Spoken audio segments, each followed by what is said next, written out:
First thing I saw when we got home from Japan was the swarm trap that I leave in the tree right here had another swarm in it. So that's 3 swarms that we have now.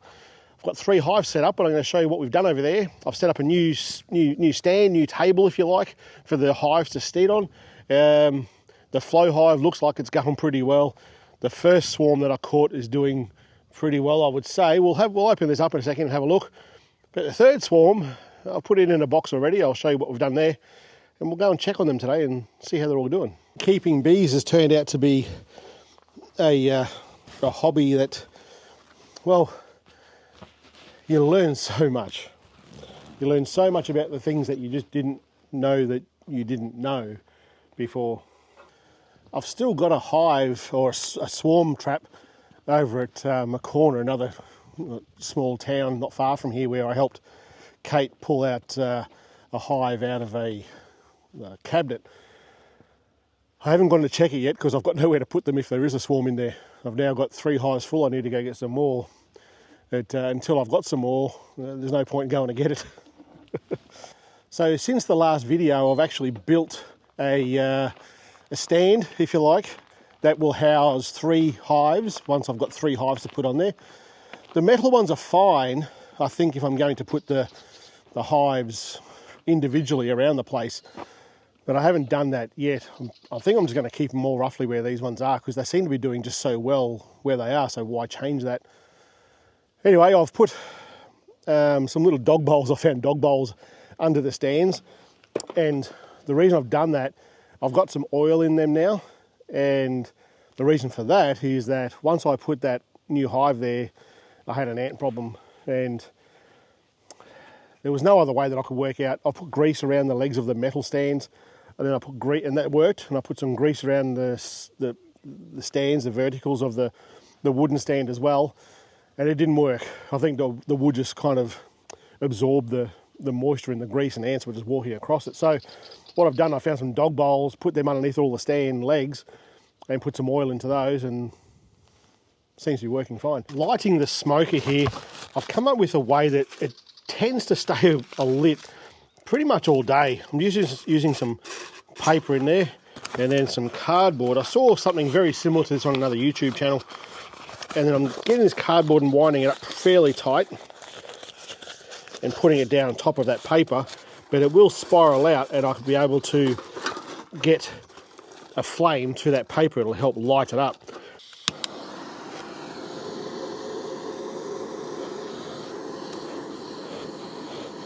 I want that lit pretty well because that's what's going to keep all this hay that I'm about to put in there. That's what's going to keep it lit all that time. I think that's pretty good. Get some air into that now and get some hay. You don't have to use hay. It's just you've got to find what's readily available to you. So put that straight down on top. Some people use pine needles and stuff. I just can't get pine needles where we are here. Some people just use hessian. Use whatever works. I just found this to be working pretty well for what I do. I've only got 3 hives. That's right, 3. Just keep the air up to this now.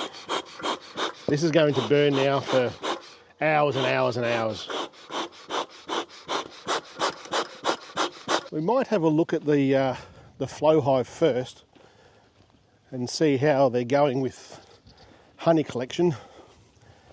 So when I had a look at this, I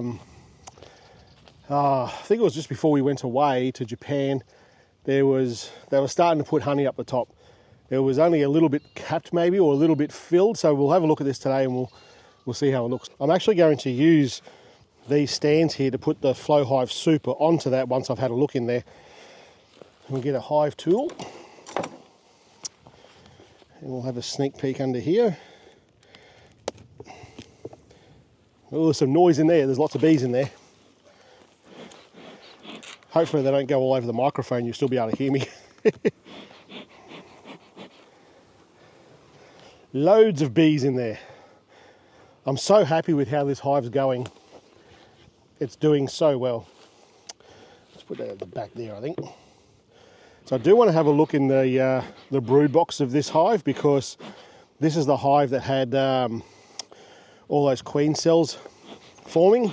Oh, we've got capped honey in the flow hive. You can see over here, all that white along here, this is all capped honey. They're all filling more honey into here. This is a very good sign. And on this side, we're doing the same. On this side, we've got lots of capped honey. It's probably about a third to half full of capped honey. And I can see on the next frames across, we've got a fair bit going on over there too. Well, the flow hive's done. It all looks pretty well. I haven't seen the queen in there, but that doesn't mean that she's not there. All I do when I can't find it, I look for all the signs of the queen. That's all the larvae and stuff, and there's heaps of it in there, heaps of brood in there. So it's doing fine. So this one here is the first swarm that I caught, and I've put a super on this one, as you can see. Just want to have a look in here now before we have a look in the new swarm that I've caught. I put this super on before we went away.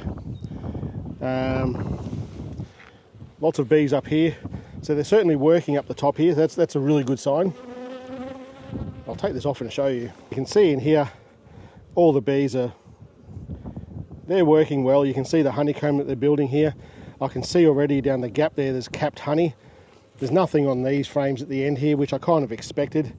They're all still fairly well loose.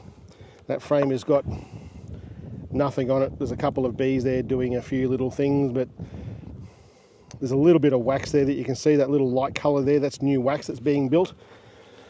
So there's nothing really too major to report there, but there's definitely honey in these frames. I can see it there. I'm just not sure how much. When you think about that, you think about, this has cost me the hive, really. The rest of this is what I've caught, as in the swarm trap. So I've got all these bees for free. They're gathering honey. They're capping honey. I'll be able to harvest this. I would say that the flow hive may have a little bit more than what this one has. But just have a look at this. So this frame here has got all that honeycomb on it. And that frame looked just like that about a month ago. And look at all that honeycomb that they've built on there. And it's all perfectly shaped. Like, how bloody clever are bees? It's so good. I always get pretty impressed by that. Let's have a look at the rest of these.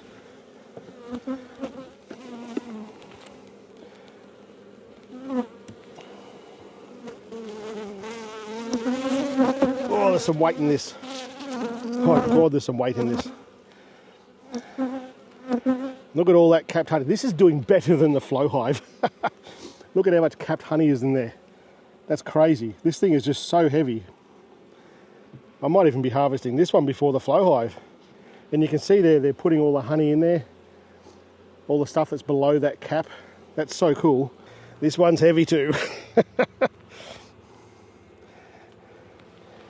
Oh, wow. This whole frame is capped honey. Look at that. That's amazing. This side here is probably half of it is capped honey. And just how flat that is. God, they're clever. They've made all that themselves. And the next frame is full of honey too. Holy moly, I might be harvesting this one before the flow hive. Oh man, there's some weight in that. This hive is doing, wow. I just saw a small hive beetle go in to a gap there. So I've got hive beetles in here. Have a go at that. This frame looked exactly like that. That's full of honey. This feels like it's about good bloody 3 or 4, maybe 5 kilos of weight in that frame. That's amazing.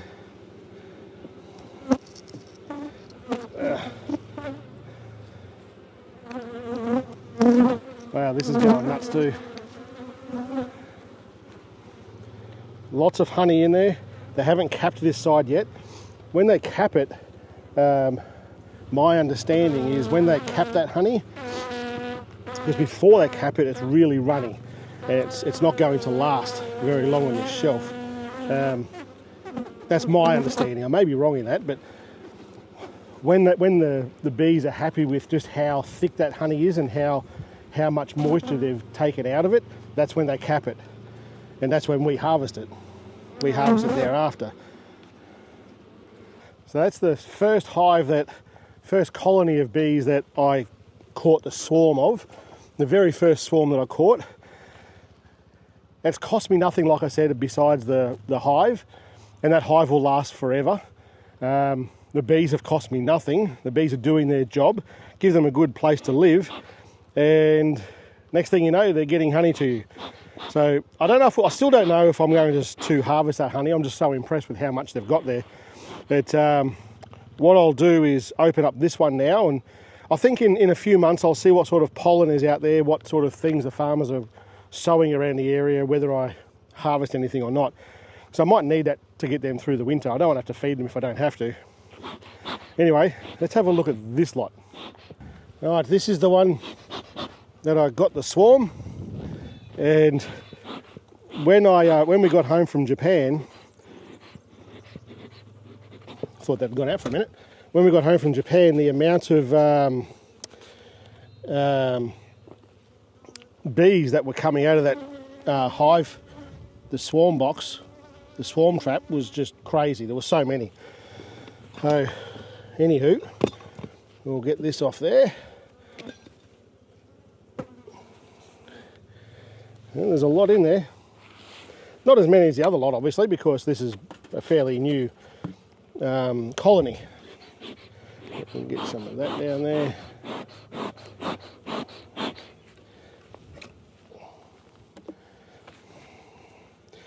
Yeah, they've been here long enough to start sticking this queen excluder down. But not that long. Just want to check she's not on there before I let that down to the ground. So have a look at this beetle trap. No beetles in there. I don't expect anything to be on these first couple of frames, but you never know. And there's nothing there. Just put him up there for now. All right, let's start having a look at where all these bees are, because there's a lot in here. All right, they've got some capped honey in there, some pollen I see as well. You can see in there, this here is capped honey. There's some pollen in those cells as well, the orangey colour. What I'm looking for now is, because I saw the queen when they went in here, what I'm looking for now is brood. And this whole yellow section here is brood. They're all baby bees. I'm just having a look for the queen while it's here. If you've watched my stuff before, you know that I'm absolutely terrible at finding the queen, so I tend to look for signs of the queen more than the queen herself. Again, all these frames here were empty frames, just like those black frames, the black plastic frames, and I've just covered them in beeswax so that they're not as, it's not as stark and plasticky as, because the bees generally don't like that sort of thing. How much they're bringing out that that honey over here. That's interesting, considering the rest of it's sitting down there. And I think because when I put the stand, there's the queen right there. Right there. I don't know if you can see her. She's in there, right there at the end of my tool. Nice tan body on her there. I do enjoy when I see the queen. Almost feel like I'm a beekeeper. But she's in there doing her thing. She's obviously a mated queen because there's lots of brood there. Yeah, this hive's doing well. There's lots of brood in there. She's working well. We're not nearly ready to put a super on this yet. We may not get a super on this until spring next year, or this year. Overall, I think that's gone really, really well. I think as far as harvesting honey goes, I don't think we're there yet. There's plenty of honey there, and that second hive, I'm so happy with that. They were really heavy to pull out. There's a lot of honey in those. But that's in the super. There's a little bit of honey, I imagine, down in the brood box as well. There usually is. I'm not that keen to harvest it yet. I think I'll leave it another month or so, because a lot of farmers around us start planting winter stuff through autumn.